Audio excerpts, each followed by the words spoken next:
जय हिंद दोस्तों, आज हम आपको याद करवाएंगे देश रत्न डॉक्टर राजेंद्र प्रसाद का जीवन परिचय। अगर आप यूपी बोर्ड क्लास 10th में हैं तो मुझे आपको बताने की ज़रूरत नहीं है ये जीवन परिचय आपके लिए कितना इम्पोर्टेंट है और आपके परीक्षा में हर साल आता है। तो आपको ये जीवन परिचय याद ही होना चाहिए अगर आप बोर्ड एग्जाम देने वाले हैं, वो भी यूपी बोर्ड क्लास 10th का। तो चलिए याद करवाते हैं।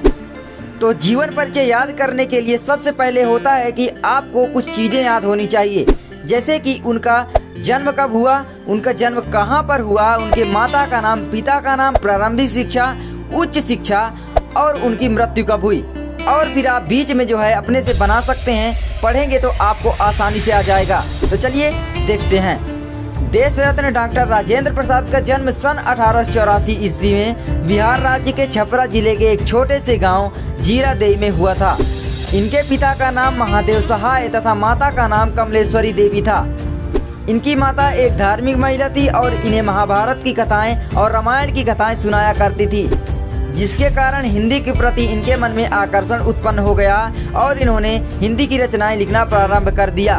तो मतलब आप अगर जीवन परिचय बड़ा करना चाहते हैं तो बीच बीच में कुछ भी शामिल कर सकते हैं।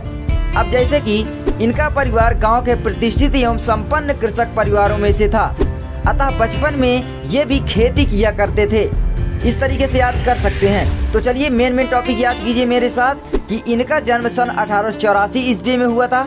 कहाँ पर हुआ था? तो बिहार राज्य के छपरा जिले के एक छोटे से गांव जीरादेई नामक ग्राम में हुआ था। इनकी माता का नाम कमलेश्वरी देवी था, पिता का नाम महादेव सहाय था। याद हो गया, सिंपल सा है। अब इनका परिवार गांव के प्रतिष्ठित एवं संपन्न कृषक परिवारों में से था। इनकी माता एक धार्मिक महिला थी, अतः इन्हें महाभारत और रामायण की कथाएं सुनाया करती थी, जिसके कारण इनके मन में हिंदी के प्रति आकर्षण उत्पन्न हो गया और रचनाएं इन्होंने बहुत छोटी आयु से लिखना प्रारंभ कर दिया। तो मतलब कि अगर आप एक एक पॉइंट याद करते जाते हैं तो उसके बाद अपने से आप पॉइंट बना सकते हैं। ये आपको रटने की ज़रूरत नहीं पड़ती है। अब चलिए देखते हैं। इनकी प्रारंभिक शिक्षा इनके गांव जीरादेई में ही हुई। उच्च शिक्षा के लिए ये कलकत्ता गए, जहां से इन्होंने MA और LLB की परीक्षा उत्तीर्ण की। अब ये यहाँ पर ध्यान रखना है कि LLB की परीक्षा उत्तीर्ण करेंगे तो ये वकीली तो करेंगे ही, अतः इन्होंने पटना और कलकत्ता हाई कोर्ट में वकालत भी की। गांधी जी के आदर्शों एवं सिद्धांतों से ये बहुत प्रभावित हुए, अतः इन्होंने वकालत छोड़ दी। और क्यों छोड़ी ये भी आपको जानना चाहिए। तो ये गांधी जी के आंदोलनों में सक्रिय रूप से भाग लेना प्रारंभ कर दिया था, या आप लिख सकते हैं कि देश के स्वतंत्रता आंदोलनों में ये सक्रिय रूप से भाग लेना प्रारंभ कर दिया। अतः इन्होंने वकालत छोड़ दी और पूर्ण रूप से स्वतंत्रता संग्राम में कूद पड़े और गांधी जी के सिद्धांतों पर चलना सीखा और गांधी जी के आंदोलनों पर कार्य करना प्रारंभ किया और गांधी जी के आंदोलनों में सक्रिय रूप से भाग लेना प्रारंभ कर दिया। तो देखिए जीवन परिचय याद करना कितना सरल होता है अगर आप थोड़ा बहुत उसमें अपना वर्ड शामिल करने की हिम्मत रखते हैं, आपको डर नहीं लगता। बहुत सारे लोग बोलते हैं कि जीवन परिचय रटने की चीज़ है, लेकिन मैं नहीं मानता हूँ कि जीवन परिचय रटने की चीज़ है। कि मुजफ्फरपुर कॉलेज में कुछ दिनों तक अध्यापन कार्य करने के पश्चात ये पटना और कलकत्ता हाई कोर्ट में वकील रहे।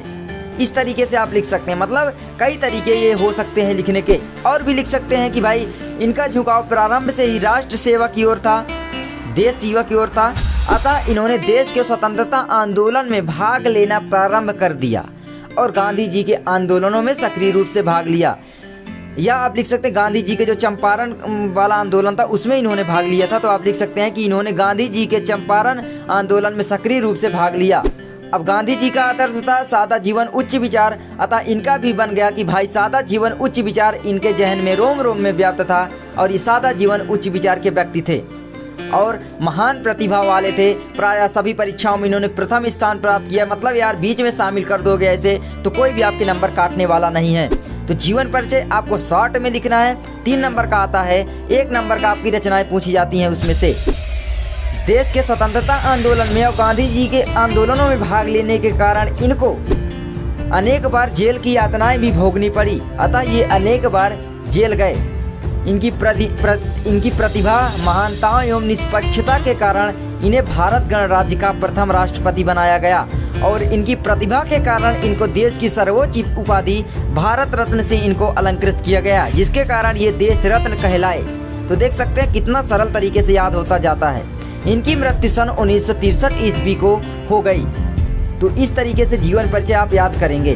अब चलिए देखते हैं इनकी महत्वपूर्ण रचनाएं। चंपारण में महात्मा गांधी, बापू के कदमों में, मेरी यूरोप यात्रा, शिक्षा और संस्कृति, भारतीय शिक्षा। बस इतनी बहुत है रचनाएं, आप याद कर सकते हैं। तो आप एक टॉपिक और भी लिख सकते हैं कि इन्होंने भारत के संविधान का निर्माण करने वाली सभा के सभापति नियुक्त हुए थे। तो आप लिख सकते हैं इनकी महानताओं एवं प्रतिभा के कारण इन्हें अखिल भारतीय कांग्रेस और भारत के संविधान का निर्माण करने वाली सभापति के पद पर नियुक्त किया गया, सभा के सभापति पद पर नियुक्त किया गया। तो कितने तरीके से आप याद कर सकते हैं। मिलते हैं नेक्स्ट वीडियो में, तब तक के लिए जय हिंद, जय भारत, वंदे मातरम।